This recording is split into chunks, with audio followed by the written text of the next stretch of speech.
నమస్తే welcome back to max TV. నేను మీ శ్రావ్య. ఈరోజు మనతో పాటు ఒక స్పెషల్ గెస్ట్ ఉన్నారు. He is multi talented person. ఈయన ఎన్నో సాంగ్స్ని కంపోజ్ చేశారు, అలాగే ఎన్నో మూవీస్కి సంగీతం అందించారు. అతనే ఎవరనుకుంటున్నారా? అతనే జోష్యభట్ల రాజశేఖర్ శర్మ గారు. మరి సార్తో మాట్లాడేద్దాం. నమస్తే సార్. నమస్తే అమ్మా. ఎలా ఉన్నారు? Yeah fine fine. Interview start చేసేద్దామా సార్? తప్పకుండా. సార్, ఒకప్పట్లో సాంగ్స్కి ఎక్కువగా సాహిత్యంతో కూడుకొని ఉండేవి, ఎక్కువగా బలం ఉండేది సాహిత్యం సాంగ్స్కి. కానీ ఇప్పట్లో సాంగ్స్కి మ్యూజిక్ ఎక్కువ బలం ఉంటుంది, లిరిక్స్కి అస్సలు బలం ఉండట్లేదు. ఎందుకంటారు సార్?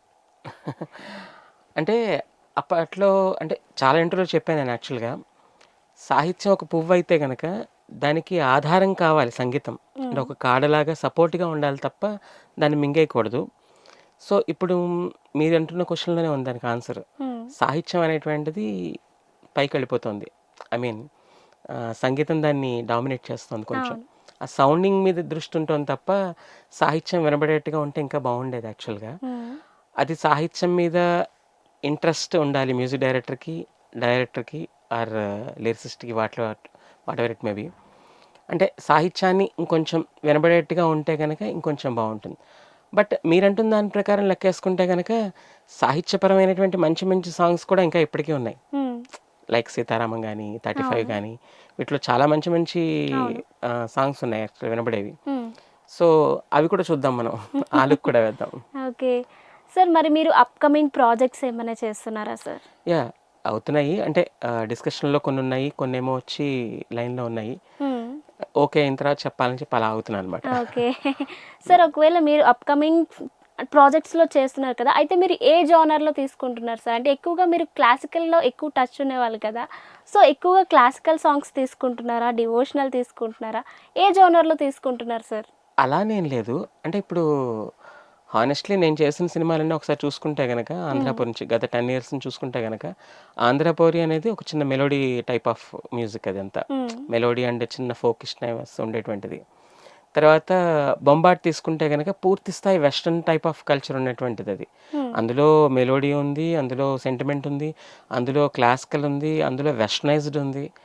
అంటే ఇది ఈ జోనర్కి అనేటువంటిది ఏం ఫిక్స్ అవ్వట్లేదు నేను యాక్చువల్గా. మరి లాస్ట్ టైము నారాయణ అనుకో ఒకటి చేశాను, పరవశమైన పాట ఒకసారి ఒకటి. ఆ పాట చూసుకుంటే ఆ పాట పూర్తి స్థాయి western and classical fusion style of song అది. So any kind of genre చేయగలుగుతాం మనం. సో ఆ చేసేటువంటిది వచ్చిన అవకాశాన్ని బట్టి. బట్ నేను ప్రిఫర్ చేసేది ఏంటంటే డైరెక్టర్కి ఏం కావాలనేది ఇంపార్టెంట్ నా వరకు. అంటే నాకు వచ్చింది నేను చెప్పడం అనేటువంటిది ఇంపార్టెంట్ కాదు. డైరెక్టర్కి ఏం కావాలో తెలుసుకుని ఆయనకి ఏం కావాలన్నారు, ఏ జోనర్లో కావాలో ఆ జోనర్కి 100% న్యాయం చేసేటువంటి బాధ్యత తీసుకుంటాను నేను. ఓకే సార్, మరి అప్కమింగ్ సింగర్స్ వస్తూనే ఉన్నారు కదా సార్ మనకి చాలా మంది. సో ఈ సింగర్స్కి మీరు ఇచ్చే సలహా ఏంటి సార్? సలహా అనేటువంటిది ఏం లేదు. ఏం చెప్పినా ఒకటైతే చెప్తా ఖచ్చితంగా. నేర్చుకుని రండి. అంటే మీకు పాడాలని ఉండొచ్చు కానీ నేర్చుకోవాలని ఉండకపోవచ్చు. బట్ నేర్చుకుంటే బాగా పాడచ్చు. అంటే మొన్న ఈ మధ్య ఒక మేము ఐ థింక్ ఒక దీంట్లో చూశాను, క్వశ్చన్ అండ్ ఆన్సర్లో చూశాను. ఒక సింగర్ పెట్టాడు యాక్చువల్గా. ఎవరో అడిగారు క్వశ్చన్, అన్న పాటలు పాడాలంటే కనుక, సినిమా పాటలు పాడాలంటే కనుక సంగీతం నేర్చుకోవాలా అని అడిగాడు. దానికి ఆ సింగర్ ఒక క్వశ్చన్ కరెక్ట్ ఆన్సర్ ఇచ్చాడు. సినిమా పాటలు పాడాలంటే సంగీతం నేర్చుకోకర్లేదు, సినిమా పాటలు బాగా పాడాలంటే సంగీతం నేర్చుకోవాలి అని చెప్పి. సో అలా ఏంటంటే ఏదైనా ఒక పాట బాగా పాడాలి, లేదంటే కనుక ఒక పాటకు సరిగ్గా న్యాయం చేయాలి అంటే కనుక తప్పనిసరిగా సంగీతం నేర్చుకోవాలి. నేర్చుకోకుండా వచ్చేస్తానంటే కష్టం కదా. పునాది లేనిదే మనం ఎంతవరకు వేయగలుగుతాం, ఎన్ని ఫ్లోర్లను వేయగలుగుతాం. అదే కరెక్ట్ పునాది ఉంటే కనుక తప్పనిసరిగా కొన్ని 100 ఫ్లోర్లు వేసినా కూడా ఏమవదు. ఆ పునాది ఇంపార్టెంట్. ఆ పునాది లేకుండా ఎక్కువ మంది వస్తున్నారు సింగర్స్ ఇప్పుడు. సో అలా కాకుండా కొంచెం నేర్చుకుని వస్తే కనుక చాలా బాగుంటుంది. ఎస్పెషల్లీ ఇప్పుడు మీడియా దాదాపు చాలా సపోర్ట్ చేస్తుంది సింగర్స్కి. వై బికాజ్ ఇప్పుడు సపోజ్ రియాలిటీ షోస్ చాలా వస్తున్నాయి, అందులోంచి మంచి మంచి సింగర్స్ వస్తున్నారు. ఎందుకంటే నా దగ్గర కూడా రెగ్యులర్గా నా స్టూడియోకి రెగ్యులర్గా వస్తుంటారు సింగర్స్ అందరూ. వాళ్ళని చూస్తుంటాం కదా, చాలా మంచి మంచి సింగర్స్ వస్తున్నారు.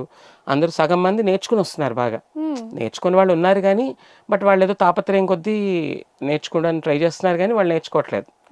నేనేమంటానంటే సంగీతం నేర్చుకుని వస్తే, కాకపోతే ఎలా నేర్చుకోవాలనేది ఇంపార్టెంట్. ప్రపంచాన్ని పక్కన పెట్టి నేర్చుకోవాలి. అప్పుడే మనకి మొత్తం వంట పడుతుంది, అప్పుడే బాగా పాడగలుగుతాం. సార్, మరి మీరు ఇంత పెద్ద స్టూడియో పెట్టారు కదా, మరి మీరు కూడా నేర్పిస్తున్నారా సార్ అప్కమింగ్ ఎవరైనా వచ్చే వాళ్ళకి? అంటే స్టూడియో రికార్డింగ్ స్టూడియోనే. ఇక్కడ మ్యూజిక్ నేర్పించేదే ఉండదు. కాకపోతే వచ్చిన వాళ్ళకి టెక్నిక్స్ నేర్చుకుంటారు. వాళ్ళంతట వాళ్ళే నేర్చుకుంటారు. మా ఓకే. ఇంజినీర్స్ ద్వారా గానీ, లేదా వచ్చే మ్యూజిక్ డైరెక్టర్స్ ద్వారా గానీ. అంటే ఫస్ట్ ఆఫ్ ఆల్ ఏంటంటే రికార్డింగ్ పాడడం అనేటువంటిది ఇంపార్టెంట్. బయట షోస్ అనేటువంటిది కామన్. షోస్‌లో సగం లిప్ సింకే ఉంటున్నాయి కాబట్టి వేరే విషయం అవును. అది. షోస్ పాడడం పెద్ద సమస్య కాదు. కాకపోతే ఏంటంటే రికార్డింగ్ పాడడం అన్నప్పుడు ఏంటంటే చాలా కష్టం. హ్మ్. బయట ఏంటంటే మనం ఎలా పాడినా కూడా వర్కౌట్ అవుతుంది. అవును. గట్టిగా పాడడమో లేదా నెమ్మదిగా పాడడం అనేది. కానీ ఇక్కడ మైక్స్ ఏంటంటే వెరీ సెన్సిబుల్‌గా ఉంటాయి మైక్స్. హ్మ్. క్వాలిటీ మైక్స్ కాబట్టి ఆ రికార్డింగ్ పాడినప్పుడు ఎంత వాయిస్ మాడ్యులేషన్ ఉండాలి, ఎంత వాల్యూమ్ ఎంతవరకు పెట్టాలి, ఈ డైనమిక్స్ ఎలా చేయాలి, అలాగే లిరిక్స్‌ని ఎంతవరకు ఎలా ప్రొనౌన్స్ చేయాలి, మ్యూజిక్ డైరెక్టర్ ఇచ్చినటువంటి ఫీల్‌ని ఎలా క్యారీ చేయాలి, ఇవన్నీ కూడా ఏంటంటే రికార్డింగ్ థియేటర్‌లోనే నేర్చుకుంటాం మనం. హ్మ్. అంటే రికార్డింగ్ థియేటర్ అనేటువంటిది ఇంకా చెప్పాలంటే ఒక స్కూల్ లెక్క. హ్మ్. అలా కరెక్ట్‌గా రోజు హాజరై వచ్చేవాడు ఎవరైతే ఉంటారో, అటెండెన్స్ ఉంటుందో వాళ్ళకి కంపల్సరీ మంచి ఫ్యూచర్ ఉంటుంది. హ్మ్. మంచి మార్కులతో పాస్ అవుతారు వాళ్ళు. హ్మ్. అంతే. సార్ మరి ఈ సంగీతం జర్నీలో ఎస్‌పీబీ గారంటే తెలియని వ్యక్తి ఎవరు ఉండరు. He is a favourite person అందరికీ. సో, ఆ సార్‌తో మీ బ్యూటిఫుల్ మెమోరీస్ అనేవి మాకు తెలియజేయండి సార్ తప్పకుండా. తప్పకుండా. ఆహ్, ఇప్పుడు నేను చెప్పాను కదా! ఇప్పుడు రికార్డింగ్ థియేటర్ అంటే ఒక స్కూల్ లెక్క అని. అవును. అలాంటి నాకు ఇంకో స్కూల్ ఏంటంటే పాడుతా తీగ. హ్మ్. నా 15థ్ ఇయర్‌లో పాడుతా తీగ సెలక్షన్ అవ్వడం జరిగింది. అనుకోకుండా పాడుతా తీగలో పాడడం జరిగింది. అలా బాలుగారి దగ్గర ప్రత్యక్షంగాను, పరోక్షంగాను చాలా చాలా మెళకువలు నేర్చుకున్నాము. హ్మ్. ఏ విధంగా పాడాలి, ఒక పదాన్ని ఎలా ఉచ్చరించాలి, పదాన్ని ఎక్కడ నొక్కితే ఎలాంటి భావం కలుగుతుంది, ఎక్కడ ఎలా ప్రొనౌన్స్ చేస్తే ఏ విధమైనటువంటి భావం కలుగుతుంది అనేటువంటిది ఆయన దగ్గర నేర్చుకున్నది ఎక్కువ భాగం. హ్మ్. తర్వాత జానకమ్మ. అయితే బాలుగారి ద్వారా నేర్చుకుందంటే నా జీవితంలో అనేటువంటిది బాలుగారికి ఒక ప్రత్యేకమైనటువంటి స్థానం. హ్మ్. అంటే చాలామంది ఈ మాట మాట్లాడతారు. అవును. నాకు ఎందుకు అనంటే గనక నా ఫస్ట్ పాడుతదిగా పాడినప్పుడు ఆయనే బాలుగారితోనే ఉండేది. ఆ తర్వాత నేను ఫస్ట్ మ్యూజిక్ డైరెక్షన్ చేసినప్పుడు, ప్రైవేట్ ఆల్బమ్ చేసినప్పుడు నా ఫస్ట్ సాంగ్ బాలుగారు పాడారు. హ్మ్. సినిమా సాంగ్ చేసినప్పుడు నా ఫస్ట్ సాంగ్ బాలుగారు పాడారు. తర్వాత రాఘవేంద్రరావు గారు ఆయన ఫస్ట్ టైమ్ టీవీకి 'సౌందర్యలహరి' అనే పేరుతో ఒక టీవీకి ఇంటర్వ్యూస్ ఇచ్చారు. అవును. ఒక షో చేశారు. హ్మ్. ఆ షోకి ఫస్ట్ యాంకర్ బాలుగారు. హ్మ్. దానికి మ్యూజిక్ చేసింది నేను. ఓహ్! అలాగే నా ఫస్ట్ 'అన్నమయ్య పాటకు పట్టాభిషేకం' ద్వారా ఒక ఆల్బమ్ క్రియేట్ చేస్తే, ఆ ఆల్బమ్ రిలీజ్ చేసింది బాలుగారు. హ్మ్. అలా ఆయన అప్పుడు నన్ను చూసి మళ్ళా బాలుగారు నన్ను మళ్ళా ఆయన పక్కన కూర్చోబెట్టి 2016లో ఒక 2 ఎపిసోడ్స్‌కి జడ్జిగా పిలవడం గాని, హ్మ్. గెస్ట్‌గా పిలవడం గాని, హ్మ్. ఇలా బాలుగారు అనేటువంటిది జీవితంలో ఒక భాగం అయిపోయారు. హ్మ్. అందుకనే నా స్టూడియోలోకి కూడా ఎంటర్ అవ్వగానే ఫస్ట్ కనబడేటువంటి ఫోటోసు బాలుగారు, జానకమ్మ గారు, ఇళయరాజా గారు. అవును. సో, మా జీవితంలో అంత ప్రత్యేక స్థానం ఉంటుంది ఆయనకెప్పుడు కూడా. హ్మ్. సార్ మరి మీ ఫ్యామిలీ బ్యాక్‌గ్రౌండ్‌లో ఎవరు ఇండస్ట్రీలో లేరు కదా సార్. అంటే మీరు ఇండస్ట్రీకి రావాలనే థాట్ ఎందుకొచ్చింది సార్ మరి? ఇండస్ట్రీ అంటే ఫ్యామిలీస్‌కి సంబంధించింది కాదు కదా! యాక్చువల్‌గా. హ్మ్. ఆహ్, ఫ్యా అదొక ఇండస్ట్రీ అంటే ఒక ప్యాషన్. హ్మ్. ఒక విపరీతమైనటువంటి పిచ్ ఉంటుంది. హ్మ్. అలా నా పిచ్ సినిమా, హ్మ్. మ్యూజిక్. హ్మ్. ఇంకా చెప్పాలంటే అప్పుడప్పుడు సరదాగా అందుకని చిన్న చిన్న క్యారెక్టర్స్ యాక్ట్ చేయడం కూడా ట్రై చేస్తున్నాను. హ్మ్. సో, అంటే నాకు పిచ్ అనమాట అంతే. హ్మ్. నాది యాక్చువల్‌గా మ్యూజిక్ పీహెచ్‌డీ కంప్లీట్ అయ్యి డాక్టరేట్ వచ్చింది. హ్మ్. ప్లస్ డాన్స్ ఎంఫిల్ చేసి పీహెచ్‌డీ చేస్తున్నాను. హ్మ్. సో, నాకున్న ఆ పిచ్చికి బాగా కుదిరేటువంటిది, కరెక్ట్‌గా న్యాయం చేసేటువంటిది ఓన్లీ సినిమాల్లోనే. హ్మ్. సో, అందుకని ఇండస్ట్రీకి రావడం అనేది జరిగింది. కాకపోతే ఓకే. ఫ్యామిలీ బ్యాక్‌గ్రౌండ్‌లో అంటే మా అమ్మమ్మ గారు సంగీత విద్వాంసరాలు. హ్మ్. భమిడిపాటి నరసింహమ్మ గారు అని చెప్పి ఆవిడ సంగీత విద్వాంసరాలు. మా పిన్ని డాన్స్ చేస్తుంది. మా అమ్మగారికి పాడడం వచ్చు. మా దొడ్డమ్మ గారికి పాడడం వచ్చు. మా అమ్మగారి వైపంతా ఇలా సంగీతం, సాహిత్యం సంగీతం సంబంధించింది. మా నాన్నగారి వైపు వాళ్ళంతా మా తాతగారు జోస్య భట్ల గారు అనే పేరుతోనే ఆయన కూడా మంచి సాహిత్య విద్వాంసులు. హ్మ్. ఆయన కూడా ఎన్నో పుస్తకాలు రాశారు. ప్లస్ మళ్ళా అలా నాకు అబ్బింది హ్మ్. సాహిత్యం. అంటే అటు సాహిత్యం, ఇటు సంగీతం 2 అదృష్టం కొద్దీ నాకు అబ్బింది. హ్మ్. సో, ఆ విధంగా నేను ముందుకొచ్చాను. ఓకే. ప్యాషన్‌తో నేనన్నట్టుగా ఒక పిచ్చితో వచ్చినటువంటిదనమాట ఈ ఫీల్డ్‌కి. ఓకే. అంటే బ్యాక్‌గ్రౌండ్ అనేటువంటిది నీడేం లేదు మనకి. హ్మ్. ఇప్పుడొస్తున్న వాళ్ళు చాలా మంది బ్యాక్‌గ్రౌండ్ లేకుండానే వస్తున్నారు. అవును. యాహ్! అంటే చిన్నప్పటి నుంచి మీ ఫ్యామిలీ బ్యాక్‌గ్రౌండ్‌లో అందరూ సాహిత్య విద్వాంసులు అవ్వడం వల్ల మీకు కూడా సంగీతం అంటే అంత ఇష్టం అనమాట. సంగీతం, సాహిత్యం 2 కూడా. హ్మ్. అందుకనే ఎక్సలెంట్. నాది ఎంఏ తెలుగు, ఎంఏ సంస్కృత్. హ్మ్. అందుకనే కొన్ని విద్యా సంస్థల్లో ఆల్రెడీ నేను Telugu and Sanskrit head of the డిపార్ట్మెంట్‌గా వర్క్ చేశాను. తర్వాత ఇంకా అది పక్కన పెట్టి ప్రస్తుతానికి ఇది ఉంది. హ్మ్. ఎందుకు అంటున్నానంటే మ్యూజిక్ డైరెక్టర్‌కి సాహిత్యం మీద ఇంట్రెస్ట్ ఉంటే గనక హ్మ్. పాట చాలా బా వస్తుంది. హ్మ్. ఎందుకంటే పాటలో మీనింగ్ తెలుస్తుంది. ఆ పాట భావం బాగా ప్రస్ఫుటంగా తెలుస్తుంది. అవును. డైరెక్టర్ ఎక్స్‌ప్లెయిన్ చేస్తారు. కానీ ఆ మ్యూజిక్ డైరెక్టర్‌కి సాహిత్యం మీద ఉండేటువంటి ఆకాంక్ష గాని, అభిమానం గాని ఆ పాటలో తొణికిసలాడుతూ ఉంటుందనమాట. హ్మ్. అందుకని. ఓకే. సార్ మీరు మల్టీ టాలెంటెడ్ అని కూడా విన్నాను సార్ నేనైతే. Singer, dancer, music director, teacher గూడా. అసలు ఎలా అవును. సార్ ఇన్ని ఎలా సాధ్యమవుతుంది మీకసల? ఇష్టం. అంటే ఏ పనైనా మనం ఇష్టంతో చేస్తే అది ఆటోమేటిక్‌గా ఆ పని కష్టమైనా కూడా ఈజీగా చేసేయొచ్చు. అంటే ఎలా బ్యాలెన్స్ చేస్తున్నారు సార్ అన్నిటిని? బ్యాలెన్స్ అనంటే ఏమో అలా కుదురుతోంది. అంటే ఇప్పుడు ఇప్పుడు స్టూడియో పెట్టాను. హ్మ్. స్టూడియో చూసుకోవాలి. అలాగే వచ్చి ఒక మ్యూజిక్ డైరెక్టర్‌గా మ్యూజిక్ చేసుకోవాలి ఓ పక్క నుంచి. అలాగే సింగర్స్‌తో ర్యాపో ఎక్కువుంటుంది. హ్మ్. అలానేలే అది చెప్తున్నా కదా! ఓ పక్కన అన్ని రకాలుగా ఇంట్రెస్ట్ ఉంటే ఏదైనా కూడా ఇష్టం ఉంటే గనక అది ముందుకెళ్తుంది ఆటోమేటిక్‌గా. సార్ ఒకప్పుడు ఎక్కువగా సాంగ్స్ పాడేవారు. ఎక్కువగా మూవీస్‌కి కంపోజ్ చేసేవారు కదా సార్. హ్మ్. అంటే ఇప్పుడు ఎందుకు సార్ అలా తగ్గుతూ వచ్చారు? తగ్గడమేనేం లేదు. అంటే ప్రాజెక్ట్స్ అయితే కంటిన్యూషన్ చేస్తూనే ఉన్నాం. హ్మ్. కాపోతే అవి మూవీసే చేయాలని రూల్ లేదు గదా! ఏదైనా మ్యూజికే. అవును. సో, కోవిడ్ తర్వాత నేను స్టూడియో పెట్టడం జరిగింది. హ్మ్. సో, ఆ స్టూడియోని ఎస్టాబ్లిష్‌మెంట్ చేసే విధానంలో కొంచెం నేను కొద్దిగా తగ్గిచ్చాను. అంటే మీరే గ్యాప్ గ్యాప్ అదే తీసుకున్నారా? గ్యాప్ తీసుకున్నారంటే అది వచ్చిందని కూడా చెప్పాలి. సినిమాలో చెప్పినట్టుగా.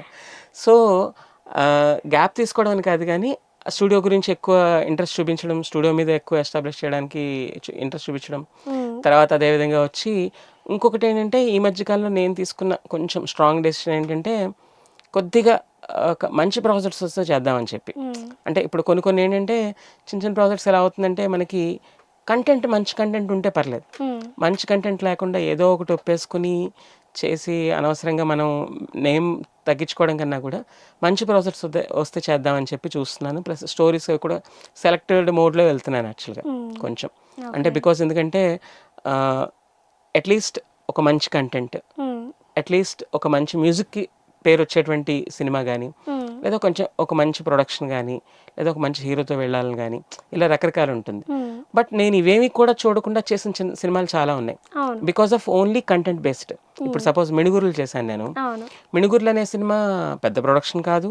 అలాగే పెద్ద హీరోస్ ఎవరు ఉండరు అందులో. హ్మ్. అలాగే అది కాదు. Only content. హ్మ్. కాబట్టే నా సెకండ్ మూవీ అది.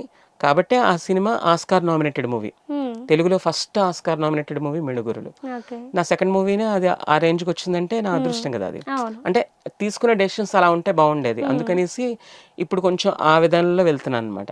ఓకే. అలాగే రీసెంట్‌గా 'కవి సామ్రాట్' అని ఒక సినిమా చేశాను. హ్మ్.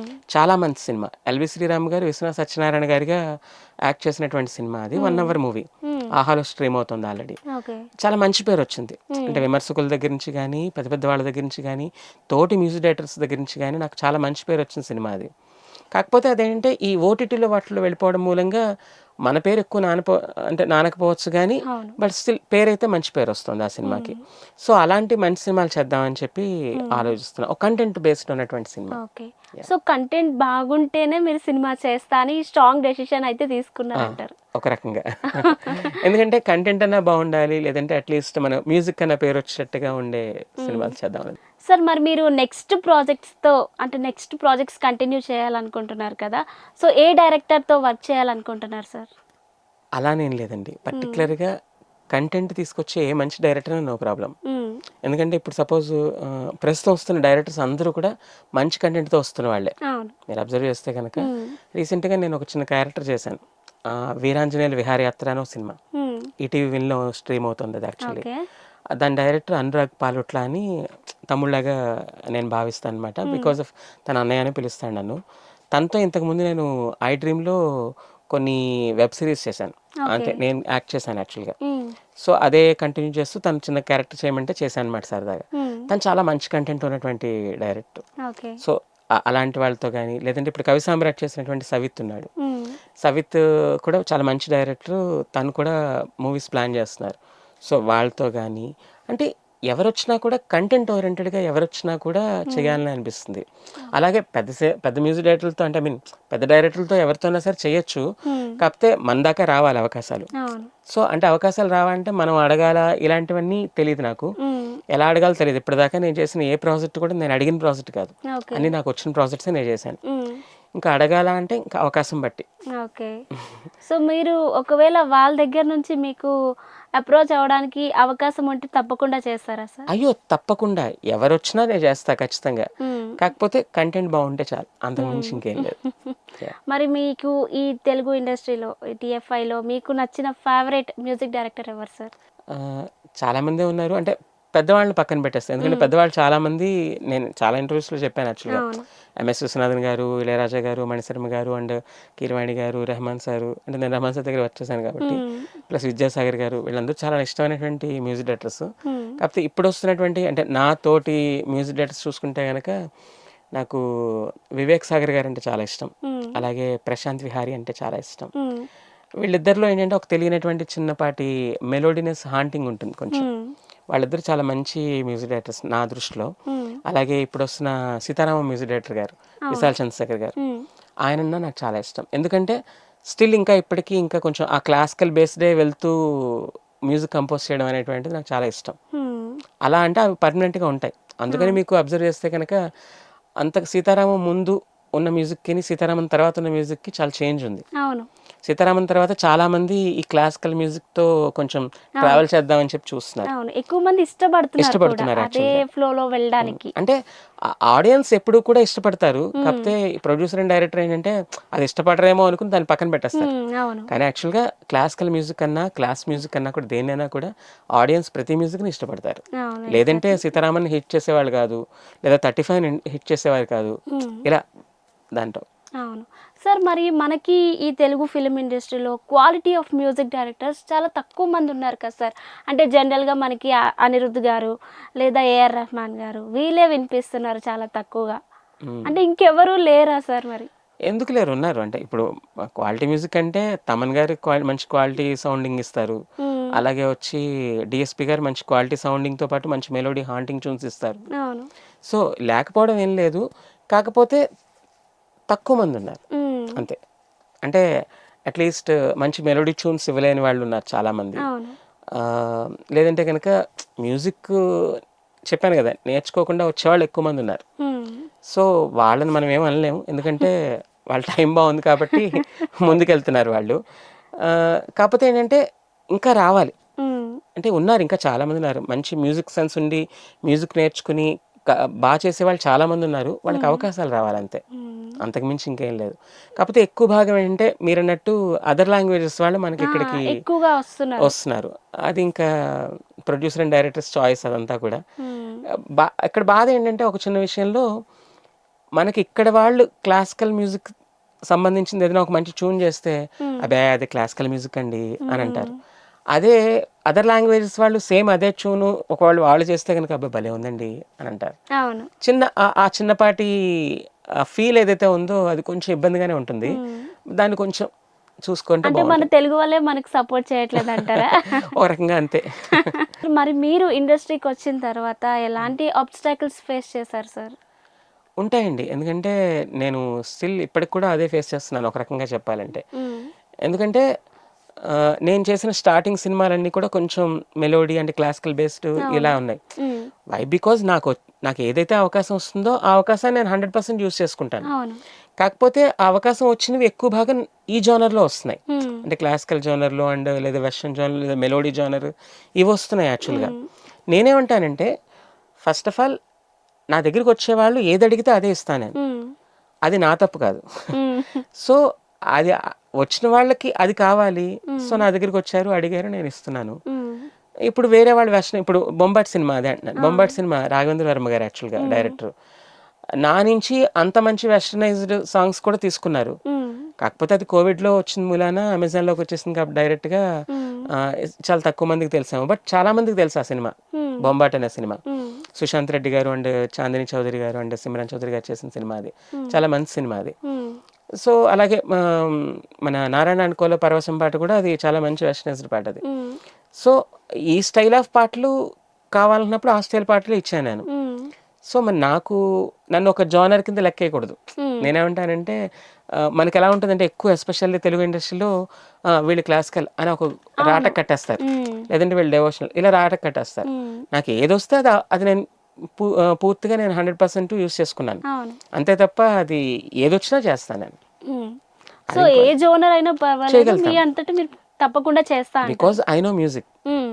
మ్యూజిక్ అనేటువంటి తెలిసిన వాడికి ఏదైనా చేస్తాడు. అవును. మ్యూజిక్ అనేటువంటి తెలియని వాడు మాత్రమే ఓ జానర్ ఫిక్స్ అవుతాడు. సార్ మీ ఫేవరెట్ సింగర్ ఎవరు సార్ అప్పట్లో ఇప్పుడు? ఎప్పటికైనా అయితే కొంతమంది పర్మనెంట్గా ఉంటారు మనకి వాళ్ళు. బాలు గారు అండ్ జానకమ్మ ఫర్ ఎవర్ అనమాట నాకు. మ్మ్. వాళ్ళు వాయిస్ తర్వాతే మిగతా ఎవరన్నా. మ్మ్. ఆ తర్వాత చిత్రమ్మ. ఓకే. వీళ్ళ ముగ్గురు తర్వాత మొత్తం ఎవరన్నా కూడా. మ్మ్. ఇంకా ఇప్పుడు తీసుకుంటే వచ్చే అప్కమింగ్ అయితే కనుక, అంటే ఇప్పుడు చిన్నది కాదు, ఇప్పుడు ఉన్నటువంటి సింగర్లలో అవును. వీళ్ళలో అయితే కనుక నాకు హర్షవర్ధన్ చావలి అని చాలా మంచి సింగర్. మ్మ్.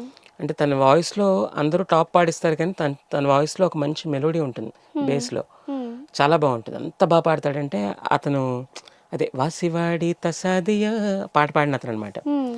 అతను చాలా ఇష్టం. తర్వాత సుధాంశు అని మన సరిగమపలో రన్నరప్ వచ్చిన పర్సన్ తను. మ్మ్. చాలా మంచి సింగర్. అంటే వాయిస్ టింబరే డిఫరెంట్గా ఉంటుంది సుధాంశు అని. తర్వాత పవన్ కళ్యాణ్ ఇప్పుడు ఈ మధ్యకాలంలో వచ్చిన సరిగమప వాటిలో వచ్చిన అవును. ఈ ముగ్గురు నాకు చాలా, అంటే వాళ్ళు పాట పాడడంతో పాటు పాటను బాగా ప్రేమిస్తారు. మ్మ్. అంటే మరి ఇంకా female చాలా మంది singers ఉన్నారు. లో సార్? ఫీమేల్ సింగర్ అంటే నాకు ఇప్పుడు వాళ్ళలో అయితే హరిణి, సాహితీ చాగంటి, మ్మ్. వీళ్ళిద్దరూ చాలా మంచి ఇష్టం. తర్వాత పావని, మ్మ్. వీళ్ళ ముగ్గురు మంచి మంచి సింగర్స్. అంటే ఒక టైప్ ఆఫ్ మెలోడీ ఉంటుంది. సాహితీ చాగంటి ఏంటంటే నీకు ఎనీ కైండ్ ఆఫ్ జానర్ పాడుతుంది మ్మ్. అమ్మాయి. మ్మ్. అంటే కేవలం ఒక జానర్ కని కాకుండా ఫిక్స్ అయిపోకుండా అటు వెస్టర్న్ పాడుతుంది, ఇటు క్లాసికల్ పాడుతుంది, ఇటు గజల్స్ టైప్ పాడుతుంది. అంటే అన్ని రకాలు పాడగలదు ఆ పిల్ల. మ్మ్. అది ఇష్టం. కానీ హరిణి వాయిస్లో ఉండేటువంటి మెలోడీ అమ్మో మాటలు కాదు, చాలా బాగా మంచి మెలోడీ వాయిస్ అనమాట తనది. అయితే సార్ నేను ఈరోజు మీకు కొన్ని ర్యాపిడ్ ఫైర్ క్వశ్చన్స్ అడుగుతా. షూర్. సో ఇప్పుడు మీరు చాలా మూవీస్ కంపోజ్ చేస్తారు కదా సార్, అంటే ఎక్కువగా ఏ ఫేవరెట్ ఇన్స్ట్రుమెంట్ యూస్ చేస్తారు సార్? అలానేం లేదు, సిచ్యువేషన్ బట్టి మారుతూ ఉంటుంది అది. కాకపోతే నేను బేసికల్గా నేను వీణ నేర్చుకున్నాను కాబట్టి నాకు ఇష్టమైనది అయితే కనుక వీణ. బట్ జానర్ బట్టి మారిపోతూ ఉంటుంది. ఇప్పుడు సపోజ్ లవ్ జానర్ తీసుకున్నప్పుడు ఫ్లూట్ అండ్ గిటార్స్ వెళ్తాం ఎక్కువ. అలా కాకుండా కొంచెం ప్యాథటిక్ వెళ్తున్నప్పుడు అది కూడా లిటిల్ బిట్ వీణ అండ్ వైలన్ అలా వెళ్తూ ఉంటాం. రెగ్యులర్గా అయితే కనుక అన్ని రకాల ఇన్స్ట్రుమెంట్స్ బాగుంటాయి. అవును. కాకపోతే నాకు ఎక్కువ అయితే కనుక కొంచెం వీణ అంటే చాలా ఇష్టం.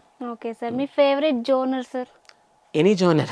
కాకపోతే నేను బాగా చేసేది నాకు ఇష్టమైంది అంటే మెలోడీ. ఎందుకంటే ఇప్పటికీ చెప్తాను, ఇప్పుడు సపోజ్ మనం ఒక మంచి మెలోడీ సాంగ్ వింటున్నాం అనుకోండి, మన బుర్ర ఆటోమేటిక్గా చిన్న ఇలా ఊగుతూ ఉంటుంది. అవును. అదే ఏదైనా మంచి మాస్ బీట్ విన్నాం అనుకోండి, మన కాళ్ళు ఆటోమేటిక్గా ట్యాప్ చేస్తుంటాయి. ఎగ్జాక్ట్. దాని ప్లేస్ అది, దీని ప్లేస్ ఇది. సో మెలోడీ అంటే చాలా ఇష్టం నాకు. ఓకే సార్, మీ ఫేవరెట్ లిరిసిస్ట్ సార్? చాలామంది ఉన్నారు చెప్పాలంటే. కాకపోతే ఇప్పుడున్న వాళ్ళలో అయితే కనుక సీతారామశాస్త్రి గారిని చాలా ఇష్టం. బట్ ఇప్పుడున్న వాళ్ళలో అంటే కనుక నాకు మా గురువు గారు రామజోగశాస్త్రి గారు అంటే చాలా ఇష్టం నాకు. అలాగే చంద్రబోస్ గారు, వీళ్ళిద్దరు అంటే చాలా చాలా ఇష్టం నాకు. ఓకే సార్, మా ఎవ్వరికి తెలియని ఒక హిడెన్ టాలెంట్ చెప్పండి సార్ మీలో. నేను బాగా తింటాను. నేను బాగా తింటాను. అలాగే వచ్చి అంటే రుచిగా తింటాను. బాగా తినడం అంటే ఎంత తింటాను అంటే కాదు, ఇష్టంగా తింటారు? ఇష్టంగా తింటాను కానీ రుచిగా తింటాను. అంటే క్వాలిటీ, అంటే చాలా టేస్ట్ అంటే చాలా ఇష్టం అనమాట నాకు. అంటే నాకు ఏదైనా బాధ వచ్చినా నేను తింటాను, ఆనందం వచ్చినా తింటాను. ఓకే. క్వాలిటీగా చేస్తే ఇంత తింటాను. మా ఆవిడ చేస్తే చాలా బాగా తింటాను. ఎందుకంటే మా ఆవిడ వంకాయ కూరలు అవి చాలా బాగా చేస్తుంది అందుకని. Okay sir, most challenging project sir మీకు? నా సెకండ్ మూవీ చెప్పాను కదా, మిణుగురులు, నాకు యాక్చువల్గా మంచి ఛాలెంజింగ్, అంటే చాలా మంచి ఛాలెంజింగ్ ప్రాజెక్ట్ అది నాకు. ఎందుకంటే నా సెకండ్ మూవీనే అందరూ బ్లైండ్ పిల్లలే, సౌండ్కి ఇంపార్టెన్స్ ఇవ్వాలి ఎక్కువ. అలాగే వచ్చి ఎలాంటి మెలోడీ కంపోజ్ చేస్తే జనాలకు వెళ్తుంది, ఆ మెలోడీలు కూడా చిన్న సారోఫుల్నెస్ ఉంటుంది అక్కడ. సారోనెస్ కనబడుతూ ఉండాలి, అంటే చిన్న విషాదం కనబడుతుంటుంది వాళ్ళ ప్రాబ్లమ్స్ వల్ల. సో ఇది కంపోజ్ చేయడానికి చాలా ఇబ్బంది పడ్డాను నేను. అందులో ఒక సాంగ్ అయితే అసలు దగ్గరగా 18 ట్యూన్స్ చేశాను ఆ పాటకి నేను. అంటే అది అంటే చేస్తున్న కొద్దీ ఇంకొంచెం బాగా చేయొచ్చేమో ఇలాగే వెళ్ళాం. సో అందుకని నేను దానికి 18 ట్యూన్స్ చేశాను ఒక పాటకి. శ్రీరామపాద అని ఒక పాట అనమాట యాక్చువల్గా. సార్ మరి మీకు బిగ్గెస్ట్ ఇన్స్పిరేషన్ ఎవరు sir? Biggest musical inspiration? Musical inspiration అంటే నేననే కాదు, ఎవరైనా సరే బయటికి ఎవరెవరో పేర్లు చెప్పినా కూడా ఎవరికైనా సరే ఇంట్రెస్ట్ అనేటువంటిది, ఇన్స్పిరేషన్ అనేటువంటిది ఇళయరాజా గారు ఆల్వేస్. ఓకే సార్, మీ ఫేవరెట్ మ్యూజికల్ ఎరా? అప్పుడే ఓల్డ్ ఈజ్ గోల్డ్ అంటారు కదా. ఓల్డ్ ఈజ్ గోల్డే కాదు, ప్లాటినమ్ ఇంకా డైమండ్ ఇంకా ఏది ఉన్నాయి అన్ని మొత్తం అనమాట ఓల్డ్ అనేటువంటిది. సార్ మరి మీకు ఇళయరాజా గారు అంటే ఇష్టం అంటున్నారు కదా, మరి ఆయన సాంగ్స్ ఒక ఫ్యూ లైన్స్ పాడండి సార్. తప్పకుండా. సుందరి నీవు సుందరు నేను సంగమమే ఒక యోగం. సుందరి నీవు సుందరు నేను సంగమమే ఒక యోగం. చేయి పట్టి నిన్ను చేపట్టుతాను ఆలపించేనంట ఆనందరాగం. సుందరి నీవు సుందరు నేను సంగమమే ఒక యోగం. ఈ పాట కానీ సుందరి నీవే నేనంట కానుకే ఇస్తానే వంట, ఈ పాట కానీ ఒకటని కాదు, అంటే ఆయన ఏ పాట విన్నా మనకి ఆయన పాట అక్కర్లేదు, ఆయన బీజిఎమ్స్ విన్నా కూడా మనకి ఒక తెలియని ఎనర్జీ వచ్చేస్తుంది లోపల నుంచి. అలాగే వచ్చి కురిసేను విరిజల్లులే ఒకటయ్యేను ఇరుచూపులే అనుబంధాలు విరిసేను పన్నీరు చిలికేను శృంగారమునకేవే శ్రీకారమే కావే కురిసేను విరిజల్లులే. ఇది కానీ ఒకటనే ఉంది. అలా పాడుతున్న కొద్దీ అలా వస్తూనే ఉంటాయి అలవకగా.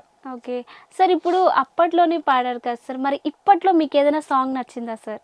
ఎవరిది? అంటే ఎవరిదైనా సరే మీ ఫేవరెట్ సాంగ్ అంటూ ఒకటి ఉంటుంది కదా, ఈ ఈ మధ్య కాలంలో జనరేషన్. అంటే ఈ మధ్య కాలంలో నాకు నచ్చింది అయితే సీతారామం తర్వాత 35 వివేక్ సాగర్ గారు చేసింది. అందులో తను పృథ్వీ హరీష్ అనుకుంటాను, పృథ్వీ హరీష్ పాడాడు. పోరునే గెలిచి పార్థివీపతి, చాలా అంటే చాలా హాంటింగ్గా ఉన్నటువంటిది. అందులో నాకు ఆ రాగం చాలా ఇష్టం, హంసనాదం. సో ఆ రాగంలో చాలా బాగా చేశారు ఆయన వివేక్ సాగర్ గారు. సో ఆ పాట నాకు చాలా బాగా ఇష్టం. అంటే ఎక్కువగా ఏదైనా లో అనిపించినప్పుడు గబుక్కున ఆ పాట పెట్టుకుని వింటున్నాను ఈ మధ్యకాలంలో. Okay sir, biggest advice you ever received sir? Biggest advice అంటే నాకు లైఫ్కి ఉపయోగపడేది అయితే కనుక నాగబాబు గారు చెప్పారు. నాగబాబు గారితో నేను 2-3 సీరియల్స్ చేశాను యాక్చువల్గా ఆయనవి, ప్లస్ ఆయన పర్సనల్ ప్రాజెక్ట్స్ కూడా కొన్ని చేశాను నేను. ఓకే అందులో నా ఫస్ట్ సాంగ్ నా అదృష్టం కొద్దీ మా గురువుగారు రామజోగి శాస్త్రి గారి ద్వారా సీతా మహాలక్ష్మి అనే కార్యక్రమం సీరియల్ దానికి నేను చేశాను అనమాట. దానికి నంది అవార్డు వచ్చింది, నా ఫస్ట్ సాంగ్కి నంది అవార్డు వచ్చింది. అది వచ్చిన తర్వాత సార్ని కలిసినప్పుడు నాగబాబు గారు పక్కకు పిలిచి ఒక మాట చెప్పారు యాక్చువల్గా. అంటే నేను మామూలుగా ఫీల్ అవుతున్నాను అనమాట, ఇదే సీరియల్స్ ఇవే చేస్తున్నానండి, మంచి ప్రాజెక్ట్స్ అయినా పడితే బాగుండని చూస్తున్నానంటే ఆయన ఒక మాట అన్నారు, ఒకటే గుర్తుపెంచుకో శర్మ, నీకు చాలా దీపాలు ఉంటాయి, అదో దీపం ఇదో దీపం ఇదో దీపం అని రకరకాల దీపాలు ఉంటాయి. ఏ దీపం ఆరిపోయినా కూడా నువ్వేం బెంగ పెట్టుకోవద్దు, కానీ నీ దగ్గర ఉండేటువంటి హోప్ అనే దీపాన్ని మాత్రం ఆపుకోవద్దు. రేపన్న రోజు ఎప్పుడు బాగుంటుంది అన్న నమ్మకంతోనే బతుకు, హ్యాపీగా ఉంటావు నువ్వు. అట్ ద సేమ్ టైం రేపన్న రోజు నీకు ఖచ్చితంగా నీకు ఒక మంచి చేస్తుంది. సో ఆశాదీపం అనేటువంటి దాన్ని మాత్రం ఆపుకోవద్దు అని చెప్పి నాగబాబు గారు చెప్పారు. అది నా జీవితంలో అదే దాంతోనే నేను ఇప్పటికి ఇంకా ట్రావెల్ చేస్తూ ఉన్నాను అనమాట యాక్చువల్లీ. ఓకే, మీ ఫేవరెట్ ఫుడ్ సార్? వంకాయ కూర. గుత్తొంకాయ కూర సార్? అంటే వంకాయ రకరకాలు ఎలా చేస్తున్నా అంటే మా ఆవిడ చాలా రకాలుగా చేస్తుంది వంకాయ కూర. అంటే వంకాయ కొత్తిమీర కారం కూర, వంకాయ ఉల్లికారం పెట్టి, వంకాయ పప్పుల కారం పెట్టి, వంకాయ మెంతి కారం పెట్టి, ఇలా రకరకాలు చేస్తుంది. ఎలా చేసినా వంకాయ అంటే చాలా ఇష్టం నాకు. ఓకే, సో మరి నాకు ఒక డౌట్ సార్, మీ ఫ్యామిలీ లైఫ్ని ప్రొఫెషనల్ లైఫ్ని ఎలా బ్యాలెన్స్ చేస్తున్నారు సార్? ఒక రకంగా చెప్పాలంటే ఫ్యామిలీ లైఫ్ నేను కొంచెం తగ్గించాను, ఎస్పెషల్లీ స్టూడియో పెట్టిన దగ్గర నుంచి కొంచెం నేను ఫ్యామిలీ లైఫ్ కొద్దిగా తగ్గించాను. అయినా సరే ఏమాత్రం నా మీద కోపం చూపించకుండా ఉన్నందుకు మా ఆవిడకి మా అమ్మాయికి థ్యాంక్స్ చెప్పాలి నేను. ఎందుకంటే నాకు చాలా ఇష్టం మా అమ్మాయి అంటే, యాజుషి మా అమ్మాయి పేరు. ఇంకా మా అమ్మాయి అనమాట. నన్ను నేను అమ్మ అని పిలిస్తే ఎరా బాబు అని పిలుస్తుంది అది నన్ను మా అమ్మాయి.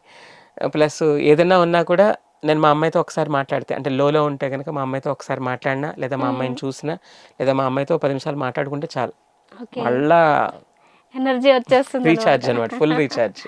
ఓకే, అంటే మీరు లోగా ఫీల్ అయినప్పుడు మీ పాపతో మాట్లాడితే మంచి ఎనర్జీ ఉంటుంది అనమాట. మొహంలోనే లక్ష్మి కాడ ఉంటుంది మా అమ్మాయి, మహాలక్ష్మి. ఓకే సార్, మరి మీ పాపను కూడా మళ్ళీ మీలాగే ఒక మంచి సింగర్ని చేస్తారా సార్? ట్రై చేస్తున్నాను. తను హిందుస్థానీ నేర్చుకుంటుంది, ప్లస్ కూచిపూడి నేర్చుకుంటుంది. తను కూడా డ్యాన్స్ బాగా చేస్తుంది, ఎక్స్ప్రెషన్స్ బాగా ఇస్తుంది, బాగా పాడుతుంది. ఇంకా కాకపోతే ఏంటంటే చెప్తున్నా కదా, అంటే ఒక పక్కాగా నేర్పించిన తర్వాత నేను బయటికి తీసుకొద్దామని ఉద్దేశం. అంటే ఏదో నేర్చుకోకుండా నేను 10 మందికి సలహా ఇస్తున్నాను, సంగీతం నేర్చుకుని మీరు పాడడానికి ప్రయత్నించండి అని. అలాంటప్పుడు నేను నా కూతురిని అలా చేయకపోతే కరెక్ట్ కాదు కదా. ఎగ్జాక్ట్లీ. అందుకని బాగా నేర్పిస్తున్నాను. బాగా నేర్చుకున్న తర్వాత నేనే నెమ్మదిగా ట్రైన్ చేసి తీసుకొస్తాను. అంటే మీ పాపకి మీరే గురువు అనమాట. మానసిక గురువు అంతే. గురువులు వేరే మంది ఉన్నారు, చాలా మంది ఉన్నారు గురువులు. కాకపోతే నేను మానసికంగా గురువు కింద లెక్క. బ్యాక్ బోన్ మీరే అనమాట. ఎవరికైనా అంతే, ఎవరికైనా తల్లిదండ్రులే బ్యాక్ బోన్స్ ఎగ్జాక్ట్లీ. కామన్గా. సార్ మరి మీ ఫేవరెట్ ఆర్టిస్ట్ సార్? అంటే అప్పట్లో చాలా మంది ఉన్నారు. సావిత్రి గారు అనేటి ఆవిడ నాకు ఫేవరెట్ ఆర్టిస్ట్. అంటే హీరోయిన్స్లో చూసుకుంటే కనుక ఇప్పుడు చాలా మంది ఉన్నారు. చాలా మంది చాలా మంది క్రష్ ఉంటుంది మనకి హీరోయిన్స్ మీద. చాలా ఇష్టం అంటే నాకు ఈ మధ్య కాలంలో, అంటే నాకు ఫస్ట్ నుంచి నిత్యా మీనన్ అంటే చాలా ఇష్టం. బట్ ఈ మధ్య కాలంలో నేను 35 చూసిన దగ్గర నుంచి నేను నివేద థామస్కి ఒక పెద్ద ఫ్యాన్ అయిపోయారు. మామూలు కాదనమాట, డై హార్ట్ ఫ్యాన్ అయిపోయాను. అంటే ఒక స్క్రీన్ ప్రెజెన్స్ కానీ, ఇంకా చెప్పాలంటే కనుక షీఈ్ అ క్రిస్టియన్ యాక్చువల్లీ. ఒక క్రిస్టియన్ అండి, ఒక బ్రాహ్మిన్ ఫ్యామిలీలో ఎలా మాట్లాడతారు, ఎలా చేస్తారని ఎంత అడాప్ట్ చేసుకోకపోతే ఆవిడ అంత బాగా యాక్ట్ చేస్తుంది యాక్చువల్లీ. అలాగే ఆ ఏజ్లో ఒక ఇద్దరు పిల్లల తల్లి అంటే అసలు మనం నమ్మలేం. అలా యాక్ట్ చేసింది ఆవిడ అంత చిన్న ఏజ్లో. అంత పెద్ద భారాన్ని, ఇంకా చెప్పాలంటే సినిమా మొత్తాన్ని తను మోసినట్టు అనిపించింది. ఎంత అంటే కళ్ళమ్మ నీళ్ళు తెప్పించింది, చాలా ఆనందం వేసింది, చాలా ప్రేమనిచ్చింది. అన్నీ కూడా ఆ సినిమాలో నాకు చూపించింది. నిజంగా చాలా ఇష్టం. అలా కాకుండా నాకు బాగా ఇష్టమైనటువంటి ఆర్టిస్ట్ అంటే కనుక భరణి గారు, తనిఖీల భరణి గారు చాలా ఇష్టం నాకు. ప్లస్ మా గురువు గారు ఆయన, నన్ను శిష్యుడు అంటారు ఆయన. ప్లస్ మళ్ళీ నా గురువు గారు. లక్కీగా ఏంటంటే ఆయన ఏమైనా డబ్బింగ్స్ ఏమన్నా ఉన్నా కూడా మా స్టూడియోలోనే పెట్టుకుంటారు. ప్లస్ ఆయనకి నేను కొన్ని కంపోజ్ చేశాను ఆల్రెడీ. గోదావరి హారతని ఇలా కొంచెం ఆయన రాసినవి నేను కంపోజ్ చేశాను. అలాగే అయోధ్యకి జై శ్రీరామ్ అనే పాట ఒకటి ఆయన రాస్తే 2 పాటలు అవి నేను కంపోజ్ చేశాను మళ్ళీ. అలా ఒక మంచి సంబంధ బాంధవ్యాలు ఉన్నటువంటి వ్యక్తి, ప్లస్ చాలా మంచి వ్యక్తి. నేను మ్యూజిక్ పిహెచ్డి చేయడానికి 2 ఏళ్ల పాటు ముంబై వస్తూ ఉండాలన్నమాట, వీక్లీ వన్స్ ఒకసారి. అలా నాకు రాను పోను ఫ్లైట్ టికెట్స్, అంటే నేను ట్రైన్లో వెళ్తే లేట్ అయిపోతుందిరా నీకు, టైం వేస్ట్ చేయనివ్వకని చెప్పేసి 2 ఏళ్ల పాటు నాకు ఆయన రాను పోను ఫ్లైట్ టికెట్స్ ఏర్పాటు చేసినటువంటి వ్యక్తి. కాబట్టి అలా చేయగలిగారు కాబట్టి నేను ఆయన్ని ఇప్పటికీ నాకు అలా ఉండిపోయాను ఆయన నా మనసులో. ఓకే సార్, మరి మీరు కంపోజ్ చేసిన సాంగ్స్లో మీ ఫేవరెట్ సాంగ్ ఏదైనా ఒకటి పాడండి సార్, ఫ్యూ లైన్స్. అంటే చాలా ఉన్నాయి నేను కంపోజ్ చేసిన దాంట్లో. ఎందుకంటే ఇష్టపడకపోతే, ఫేవరెట్ అవ్వకపోతే అది బయటికి రాదు, అవుట్పుట్ ఇవ్వను నేను ఫస్ట్. నాకు చాలా ఇష్టమైన పాటలు చాలా ఉన్నాయి. కాకపోతే నాకు బాగా ఇష్టం అంటే కనుక కొంచెం మనస్ఫూర్తిగా, అంటే ఎందుకో ఒక్కసారిగా ఇష్టమైనటువంటి సాంగ్ ఏంటంటే గోలసీన్ అనే సినిమా. అందులో దినకర్ చైత్ర పాడారు ఆ పాట. మా గురువుగారు రామజోగ శాస్త్రి గారితో నేను వర్క్ చేసినటువంటి ఫస్ట్ సాంగ్ అది. అందువల్ల ఏందో నాకు తెలియదు కానీ ఆయనకి, అంటే ఆయన వల్ల ఇష్టం మూలానో లేదా ఆయన రాసిన పాట వల్ల ఇష్టమో తెలియదు కానీ ఆ పాట అంటే నాకు చాలా ఇష్టం. అది వచ్చి మీనా కన్నులలోన సోనా వెన్నెల సోనా తన నాన్న తరిరారెరత్తారిరే తన నాన్న తానాననన్నానినే మీనా కన్నులలోన సోనా వెన్నెల సోనా. అంటే ఇది పల్లవంతా లిటిల్ బిట్ వెస్ట్రన్ టైప్ వెళ్తుంది, చరణం అంతా క్లాసికల్గా వస్తుంది. తాననానని నాన తరిరారిరత్తారిరారా తాననానని నాన తని నాని నాని నానా నానా తానా నానా తారారిరా తానని నాన తానని నాన తారరిరార తారిరరిర తానని నాన తానని నాన తానా నానా మీనా కన్నులలోన సోనా వెన్నెల సోనా. ఇది పాట. చాలా బాగా పాడారు sir. Thank you sir. Me upcoming projects కూడా మంచి సక్సెస్ అవ్వాలని నా తరపు నుంచి, మా మ్యాక్స్ టీవీ వ్యూవర్స్ నుంచి కోరుకుంటున్నాం sir. Thank you so much. Max TV viewers అందరికీ కూడా థ్యాంక్ యూ. ఇలా మంచి ఇంటర్వ్యూస్ అవి తీసుకుంటున్నందుకు. ఇంకా మీ ఛానల్ కొన్ని లక్షల మంది, కొన్ని మిలియన్స్ సబ్స్క్రైబర్స్ నిండిపోవాలని చెప్పి మనస్ఫూర్తిగా కోరుకుంటున్నాను. Thank you so much sir.